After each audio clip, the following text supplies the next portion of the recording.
Hi guys, welcome to Review Show. We're going to talk about what we talked about today in social studies. 10, we got Matthew Gerst asking some questions. Matthew, floor is yours. What were the objectives of Operation Enduring Freedom, and was it successful? So Operation Enduring Freedom, essentially what Operation Enduring Freedom was an operation by the US government after 9/11, started in Afghanistan.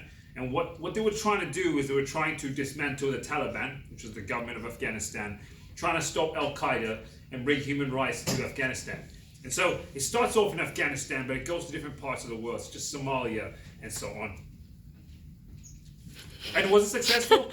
It's arguable. It's arguably successful.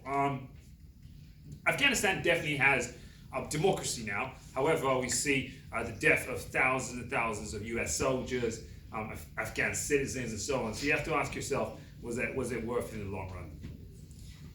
What were the objectives of the Operation in Iraqi Freedom, and was it successful? So Operation Iraqi Freedom was essentially in 2003.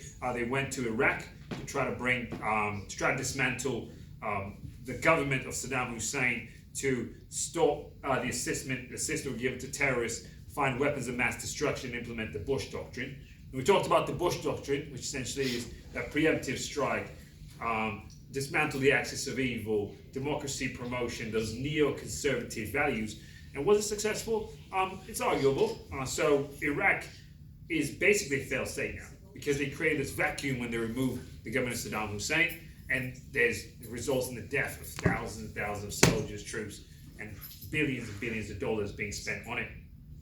Last question. What are the dangers of imposing liberalism? Yeah, so when we impose liberalism, one of the issues we get is that it takes a long time for liberal ideologies to take root. So with the US and Canada, we see hundreds and hundreds of years, and you can't really make it happen right away. And another challenge we see is that if you don't have the proper institutions, when we see crises and so on, such as like in Nazi Germany, these countries revert to totalitarian regimes, and essentially democracy falls apart.